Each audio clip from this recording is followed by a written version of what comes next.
The Iranian nuclear issue is back in the spotlight, dominating international headlines. But beyond the official statements and diplomatic maneuvers, a fierce debate is raging behind closed doors. Now, President Trump's approach to Iran has ignited deep divisions within his administration. While Vice President and Secretary of Defense advocate for diplomacy, militant voices like Secretary of State Marco Rubio and National Security Advisor of the United States Mike Waltz push for military action. Meanwhile, tensions between Trump and Israeli Prime Minister Benjamin Netanyahu escalate as Netanyahu demands a decisive strike on Iran's nuclear sites, a plan Trump has rejected. Is the world headed towards a diplomatic resolution or a dangerous confrontation? What exactly are the fault lines within the Trump administration, and what's the real story behind the disagreements with Netanyahu? I'm Hala Al-Hamalawi. Welcome to In Depth.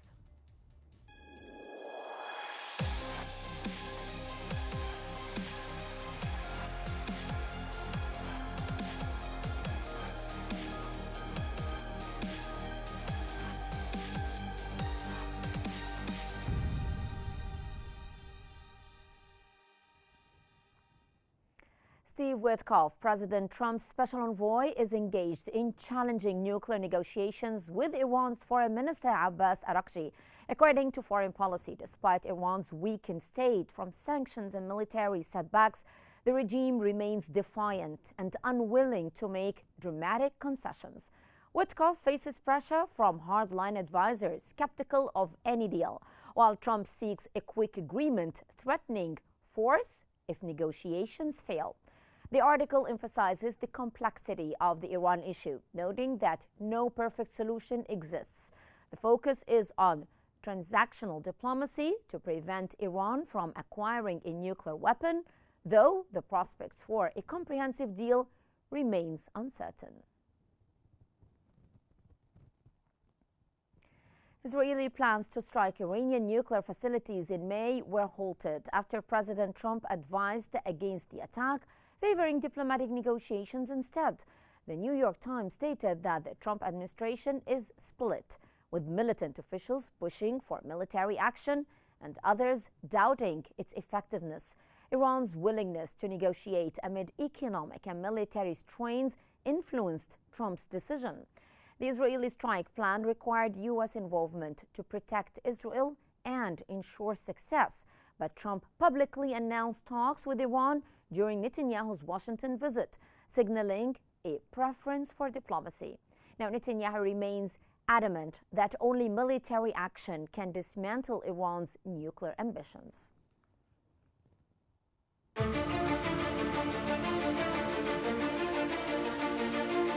Sharp divisions have emerged within President Donald Trump's administration over how to confront Iran's nuclear ambitions, revealing both internal discord and external strain at a delicate diplomatic moment. Vice President J.D. Vance and Defense Secretary Pete Hegseth lead the faction favoring negotiation, arguing that diplomacy remains the best path to prevent Iran from acquiring weapon. Vance has played an especially active role, believing a peaceful resolution is both viable and vital. Hegseth echoes that sentiment but adds a cautionary note. Should talks collapse, the U.S. stands ready to act militarily. On the other side, Senator Marco Rubio and Congressman Mike Waltz, recently promoted to senior national security posts, advocate a hardline stance. They argue that only the credible threat or use of force can halt Iran's ambitions. Both have voiced support for Israel's right to strike Iranian nuclear sites, intensifying the administration's internal rift. Meanwhile, tensions between Trump and Israeli Prime Minister Benjamin Netanyahu complicate matters further. Netanyahu insists on a preemptive military strike, rejecting ongoing negotiations. Trump, wary of escalation, has thus far resisted Netanyahu's pressure, unwilling to greenlight unilateral Israeli action as indirect talks continue. These negotiations, led by U.S. envoy Steve Witkoff in Muscat and Rome, remain narrowly focused on non-proliferation. Witkoff faces resistance from domestic skeptics, while Iran, though economically strained, remains politically unyielding and internally divided on its nuclear path. As diplomacy hangs in the balance, the coming months will prove critical. Either negotiations will defuse the crisis or falter, pushing the region closer to confrontation and reshaping the Middle East's fragile security landscape. The Trump administration's approach to Iran reveals deep splits within U.S. national security circles and fraught relations within Israel. Now, to unpack these complexities, we are joined by two experts, Mr. Ali Atif, researcher at the Egyptian Center for Strategic Studies from Cairo, and from Washington, we're joined by Mr. Justin Thomas Russell, an executive director of Global Foreign Policy Center of Washington. Together, we will explore the implications of these divisions and the prospects for diplomacy or conflict.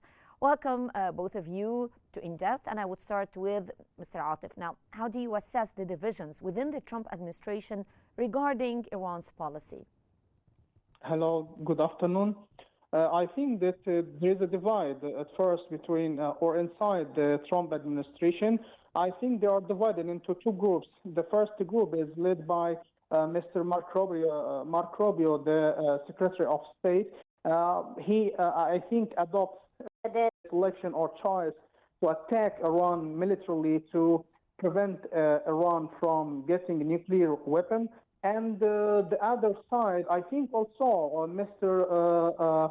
The National Security Advisor, I think also is on the way or adopts this choice also with Mr. Rubio. I think on the other side, we find the second group is led by G. Defense, the Vice President of the United States. I think they prefer the choice or selection of to adopt diplomacy with Iran and sit on the negotiation table to prevent Iran from getting nuclear bomb. I think that the way or which selection will be preferred or adopted at the end, I think it depends on how Iran will deal with these circumstances.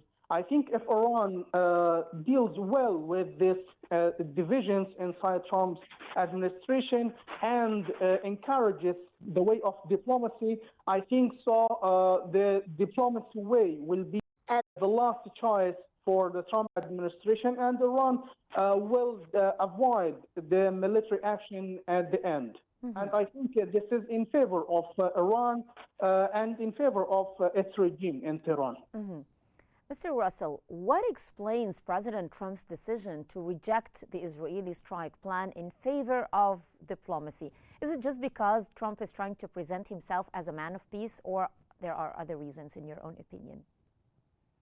Well, good afternoon, Hala. Thanks for having me as always. The reality is we are living in a bizarre alternate universe of diplomacy.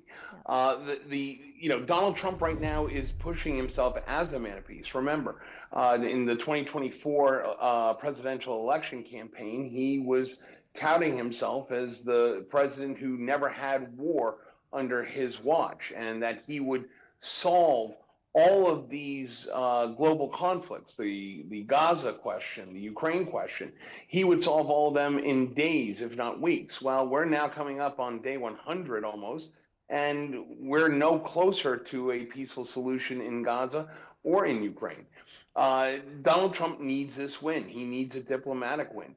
What's really bizarre to me is the advocates for peace and diplomacy versus direct military strikes. If you had told me that Marco Rubio and National Security, Secretary of State Marco Rubio and National Security Advisor Mike Waltz were going to be the ones pushing for direct military action, and Secretary of Defense Pete Hegseth and Vice President J.D. Vance were going to be the ones talking diplomacy, I would have said, you are crazy. That makes no sense. Yeah. It's a bizarre diplomatic situation that we're in. And quite frankly, Donald Trump wants that Nobel Peace Prize aura about him. And that is why I think there's tensions between Tel Aviv and Washington. Mm-hmm. Okay. Mr. Atif, what impact do these internal U.S. disagreements have on regional stability in the Middle East? Now, we understand how this works from the point of view of the U.S. administration, but the impact of all of this instability on the Middle East? I think that it depends on how Mr. Trump himself deals or sees the Middle East issues. I think Mr. Trump at the moment prefers to adopt the diplomacy way to deal with Middle East issues, either in Iran, on Iran nuclear issues in the Middle East. So this is the best way, or how to answer to your question. I think that it depends on how Mr. Trump sees the situation in the Middle East and how to solve the Middle East problems or issues and crises at the moment. So I think that Mr. Trump prefers the diplomacy way to deal with the Middle East crisis.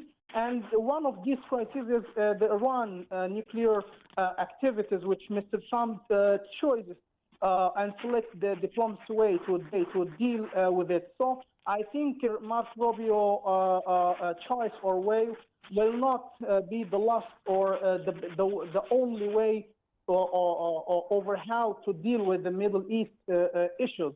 I think that Mr. Trump administration till now prefers to adopt the diplomacy way to treat with either Iran crisis or other Middle East crisis at the moment. Okay. Mr. Russell, honestly speaking, how credible is the current round of indirect talks between the United States and Iran? Well, we've got to remember something here, and this is a key point. Donald Trump and Tehran, the Supreme Leader, Ayatollah Khamenei, they're trying to come up with a deal after Donald Trump scrapped the last deal in his first administration. Remember, Donald Trump destroyed the JCPOA, where there was seemingly an amicable path forward to controlling Iran's nuclear program. Donald Trump came in and, excuse my pun, blew it up. So now it's a matter of who has credibility at the table and who's able to look at the other side in good faith. The reality is, Tehran does not want an armed conflict coming within its borders.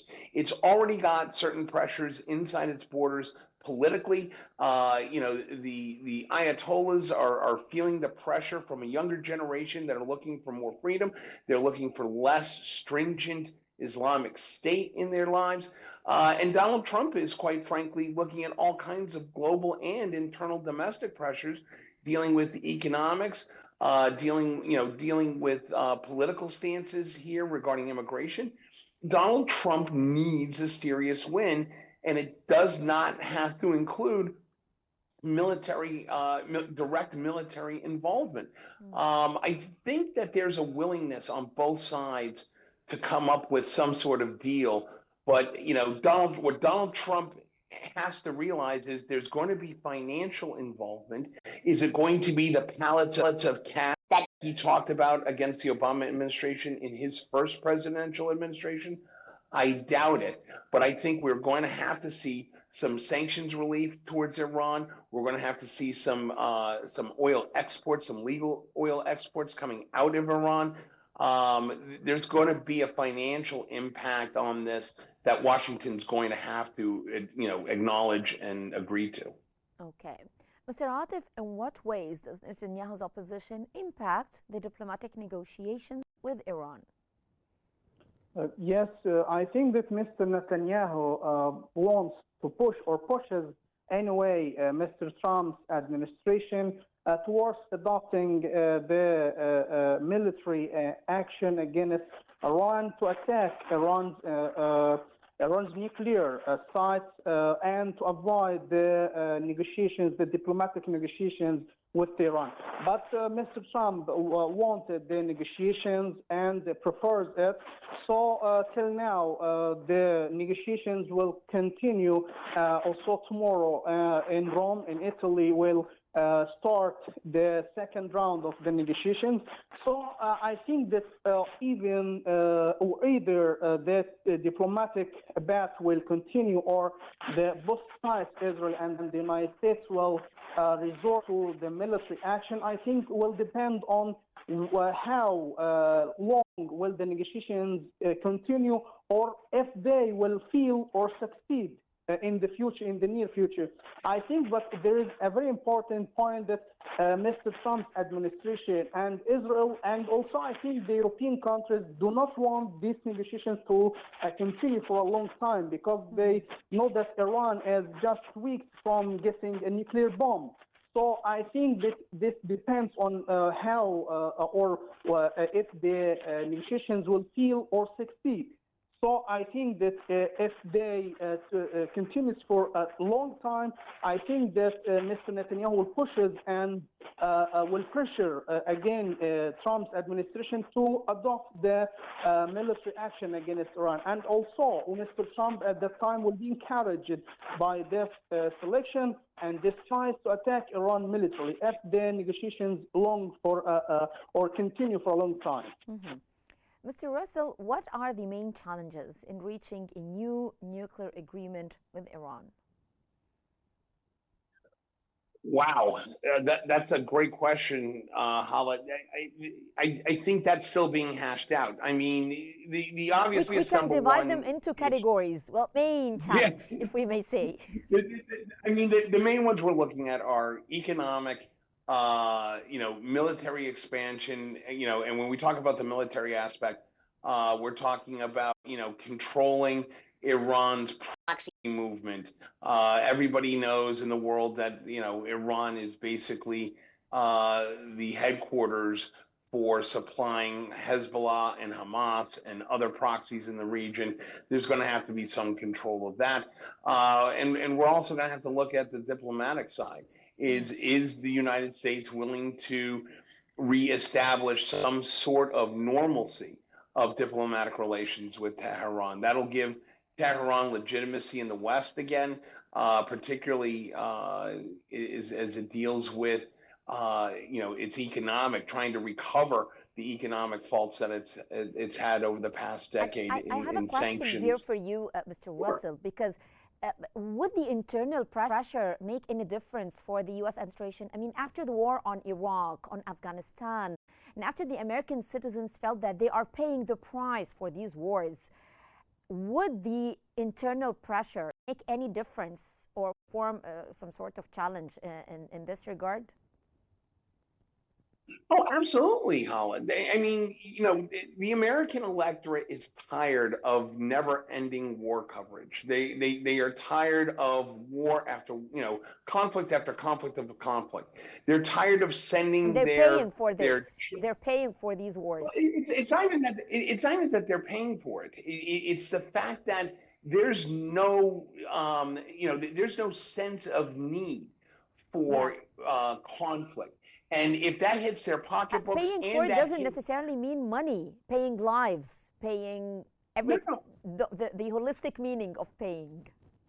I completely agree with what you're saying. But and again, this is something that Donald Trump, in both his campaigns, faulted both Republicans and Democrats for just being too quick to, quote unquote, pull the trigger on military action.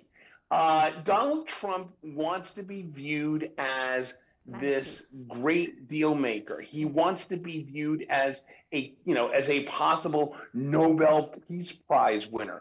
Is that going to happen? I don't think so. I don't think the world is ready for a Donald Trump Nobel laureate. But again, going back to your point, the American people are tired of seeing deployed American, its sons and daughters being deployed into a theater of war. And at some point, it's got to end. Donald Trump has campaigned on it. I would argue that some even voted him into office because of it. And as a result, Donald Trump is going to be hesitant, regardless of what Benjamin Netanyahu and pressures he's putting on for direct military action. Donald Trump is going to be hesitant to commit American troops in theater in the Middle East yet again and not have it blow back on them by the American electorate. Yeah, I agree to that. Well, back again to you, Mr. Hatif. How might Iran respond if the talks fail and military options are pursued? Yes, this is a great question. I think that if the negotiations fail, Iran at first will close the Strait of Hormuz. Iran has threatened too many times to close the Strait of Hormuz in any case of tensions escalating with the U.S. or Israel. I think, secondly, Iran, I think, may attack or greatly will attack some foreign assets in the Middle East. I think also Iran may attack the American military camps in the Middle East, and also may attack, all of these are possibilities, you know. Iran also may attack some neighboring countries in the region, and I think that Israel also may be a target for Iran, and briefly, I think that the Middle East will see a new era of catastrophic struggle or military conflict. I think also Iran will push its military groups to attack all of these targets we talked about. I think that these military groups will or may attack the American military camps in the Middle East, may attack also. I disagree with that real quick. I just want to jump in on this point. Okay. There is no way that Tehran makes a decision to attack U.S. military positions in the Middle East, whether it is small encampments like the one that we saw attacked in the southwest part of Jordan. We saw the repercussions of that. That took direct hit back to Tehran. If they think that they're going to attack positions in Kuwait, in Qatar, the idea of them going after Gulf states with an American presence is going to bring hellfire on Tehran. The U.S. position is resolute. I can tell you right now, in the talks I've been having with friends internationally, the idea of Iran directly hitting and crossing the Straits of Hormuz and directly hitting U.S. positions is one that is not even on the table in Tehran. They know better. Okay, let's put it another way, Mr. Russell. Is it possible for the U.S. to support an Israeli strike on Iran without becoming involved in the conflict? In my opinion, no. One is the other. I mean, we have to, this is the problem with the position that the U.S. has taken on the Israeli question. I've heard on this network and many others that, basically Benjamin Netanyahu is acting on the orders of the U.S. government and Donald Trump. I can tell you that's categorically untrue. However, perception is reality in this world. And it is perceived that if Israel, and Donald Trump didn't help his position when he said in an Oval Office meeting with Benjamin Netanyahu, as the press gavel was there in the Oval Office during the presser, he said, yeah, we're going to be directly involved. We're going to attack Tehran and we're going to have Israel lead it. Well, that did not help his credibility in his position. So now, if Israel does attack, it's going to be seen as, Israel's going to be seen as a U.S. proxy. And that definitely does not help. However, will Iran go after Israel for such maneuvers? Absolutely. They will have Iron Dome on constantly with the amount of rocket attacks that Tehran will try and put on on Tel Aviv, rather.